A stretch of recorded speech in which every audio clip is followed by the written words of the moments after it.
दोस्तों, अंग्रेजी इंप्रूव करने का सबसे अच्छा माध्यम होता है स्टोरी रीडिंग, क्योंकि स्टोरीज जो होती हैं, कहानियाँ होती हैं, वो मेरा माहौल क्रिएट करके देती हैं। कई बार हम चाहते हैं कि हमारे आसपास लोग हों अंग्रेजी बोलने वाले और हमें daily use sentences, readymade sentence मिले, वोकैबुलरी मिले, बार बार सुनने को मिले, तो हमारी अंग्रेजी इंप्रूव होगी।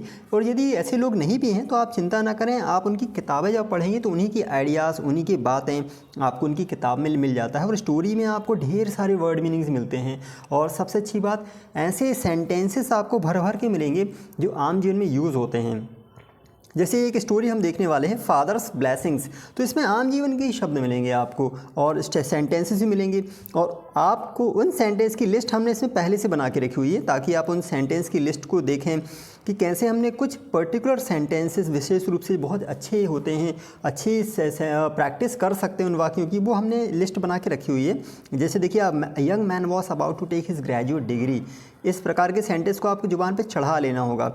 ही टेल्स हिज फादर, वो अपने पिता से कहता है, ही टेल्स हिज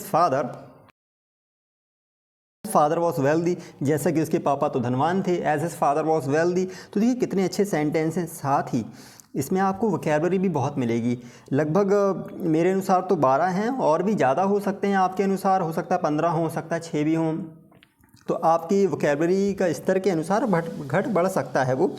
तो देखिए कैसे हमने एक लिस्ट बनाई हुई है। उसी प्रकार स्टोरी रीडिंग का एक बहुत सुंदर तरीका है जिसके माध्यम से आप अंग्रेजी इंप्रूव कर सकते हैं, और वो है कि 2 चीज़ें आपको करनी होती हैं। एक, आप वोकैबुलरी अच्छे से उसकी निकाल के अपनी कॉपी में लिख लीजिए। दूसरे, उसके सेंटेंस छांट के आप अपनी कॉपी में लिखें और उसको हफ्ते भर प्रैक्टिस करें, तो वो जुबान पे स्टोरी चढ़ जाएगी, वो सेंटेंस चढ़ जाएंगे और स्टोरी भी आपको बहुत हद तक समझ में आ जाएगी। तो चलिए देखते हैं, बहुत सुंदर सी स्टोरी है, बहुत ही भावुक स्टोरी है, फादर्स ब्लेसिंग्स, पिता का आशीर्वाद, आपको बहुत ही अच्छी लगेगी। शुरू करते हैं। A young man was about to take, दोस्तों यहाँ अबाउट टू का अर्थ होता है कोई काम करने वाला था। अबाउट टू टेक, वो लेने ही वाला था। जैसे हमने कहा, I am about to go, मैं जाने वाला हूँ। I am about to sleep, मैं सोने वाला हूँ। या आप यहाँ वॉज लगा देते हैं तो बात पास्ट की हो जाती है। I was about to call you, मैं आपको फ़ोन करने ही वाला था। तो कोई काम करने वाले थे तो अबाउट टू के बाद उस काम को रख सकते हैं आप। A young man was about to take his graduate degree, एक यंग मैन रहता है, वो अपनी ग्रेजुएट डिग्री लेने वाला होता है, उसको मिलने वाली होती है। ही टेल्स हिज फादर, वो अपने पिता से कहता है, that he wants a car, कि उसको एक कार चाहिए। That he wants a car on that occasion, उस अवसर पर। तो ऑन दैट ओकेशन मतलब उस अवसर पर, कितना अच्छा फ्रेज़ है ये, ऑन दैट ओकेशन, उस अवसर पर। As his father was wealthy, अब जैसे कि उसके पापा तो धनवान होते हैं। एज, जैसा कि हिज फादर वॉज वेल्दी, पापा तो धनवान होते हैं। So buying a car was not difficult for him, तो कार खरीदना उसके लिए कोई बड़ी बात नहीं थी। So buying a car was not difficult for him, उसके पिता के लिए। On the day of taking the degree, और डिग्री लेने वाले दिन, ऑन द डे मतलब उस दिन जिस दिन डिग्री लेने वाला होता है बच्चा, on the day of taking the degree, the young man, वो जो यंग मैन होता है जो इसकी डिग्री मिलने वाली थी, ईगरली वेट्स, बड़ी उत्सुकता से, ईगरली मतलब उत्सुकता से, ईगरली waits for the brand new car, brand new car का की प्रतीक्षा करता है। That morning his father calls him, उस सुबह उसके पापा उसको बुलाते हैं। कॉल मतलब बुलाना, आवाज़ देकर बुलाते हैं। कॉल्स हिम एंड सेज, और कहते हैं, आई am proud of you and I love you, मुझे तुम पर गर्व है, मैं तुमसे बहुत स्नेह करता हूँ। I am proud of you and I love you. And gives him, और उसको देते हैं, gives him a beautifully wrapped, wrapped means होता है लपेटा हुआ, इसी से बना हुआ दोस्तों रैपर, लपेटने वाला। रैपिंग पेपर आपने देखा होगा, कलर पेपर आता है जिसमें गिफ्ट के चारों ओर लपेट के हम किसी को देते हैं, तो रैप मीन्स लपेटना। तो ब्यूटीफुली रैप्ड गिफ्ट पैक, बहुत सुंदर तरीके से लपेटा हुआ गिफ्ट पैक देते हैं। On getting the gift pack, और गिफ्ट पैक पाकर, the son was highly disappointed, लड़का बहुत निराश होता है। वो गिफ्ट पैक पाकर लड़का बहुत हाईली डिसअपॉइंटेड, हाईली मतलब बहुत ज़्यादा, highly disappointed to see the Bhagwat Gita, Bhagwat Gita देखकर वो बहुत निराश हो जाता है।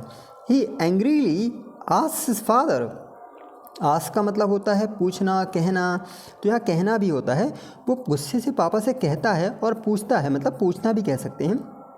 एंग्रीली मीन्स गुस्से से, तो गुस्से से पापा से पूछता है, is this the gift you present me with all your wealth. दोस्तों इस सेंटेंस को भी आप एक बार में बोलने का प्रयास करिएगा। इसमें जितने भी सेंटेंस हैं इनकी प्रैक्टिस आप करिएगा ताकि एक बार में आप बोल सकें। देखिए कितना सुंदर सेंटेंस है, is this the gift you present me with all your wealth. क्या यही वो गिफ्ट है जो आप इतने सारे अपने धन से मुझे देना चाहते हैं? Is this the gift you present with all your wealth? And leaves his house, और वो घर छोड़ के चला जाता है।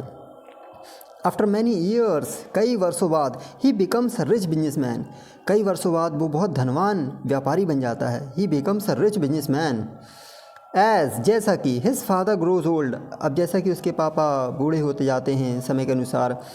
The son wants to visit him, लड़का भी चाहता है कि उनके पास हो आए, एक बार घूम आए। The son wants to visit him, तो विजिट मीन्स घूमना, उनके पास हो आए। When he goes to meet his father, और जब वो पापा से मिलने जाता है, when he goes to meet his father, अब देखिए यहाँ एक नया बहुत सुंदर सा सेंटेंस है। He was surprise to come to know, come to know का अर्थ होता है दोस्तों पता चलना, come to know. He was surprised, वो बहुत आश्चर्यचकित हो जाता है जब उसको पता चलता है, कम टू नो होता है जब उसको पता चलता है that is father is no more, कि उसके पापा नहीं रहे। उसको बड़ा आश्चर्य होता है कि उसके पापा अब नहीं रहे। He was surprise to come to know that is father is no more. He finds, उसको मिलती है, he find the same Bhagavad Gita, और उसको वही भगवद गीता मिलती है which his father gives him, जो उसके पापा उसको देते हैं ईयर्स एगो, कई वर्षों पहले। एज ही सैडली, और जैसे ही दुखी होकर निराश मन से सैडली ओपन्स द पेजेस, और जैसे ही वो किताब के पेजेस खोलता है, a pair of the same car keys, और उसी कार की चाबियों का एक जोड़ा, अ पेयर मीन्स जोड़ा, फॉल्स फ्रॉम इट, उसमें से गिरता है, उस किताब में से गिरता है, गीता के अंदर से उसी कार की चाबियाँ गिरती हैं। It was the same car which he wanted, ये वही कार थी जिसको वो चाहता था। It was the same car which he wanted. Inside the Bhagavad Gita, there was a message written by his father. और गीता के अंदर एक मैसेज भी लिखा था जो उसके पापा के द्वारा लिखा गया था। Inside the Bhagavad Gita, there was a message written by his father. उसके पापा के द्वारा लिखा हुआ एक मैसेज भी था, which says, जिसमें लिखा था, जो कहता है, My blessings are always with you. मेरा आशीर्वाद हमेशा तुम्हारे साथ है। देखिए कितना सुंदर सेंटेंस है, My blessings are always with you. मेरा आशीर्वाद हमेशा तुम्हारे साथ है।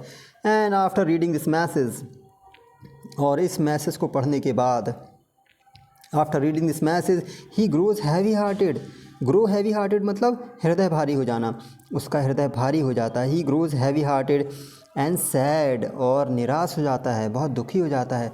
एंड रियलाइजेस, और उसको एहसास होता है दैट गॉड ऑलवेज प्रेजेंट्स अस, कि भगवान हमेशा हमें प्रेजेंट देते हैं, वो उपहार देते हैं, वो चीज़ देते हैं। प्रेजेंट मीन्स देना यहाँ पे।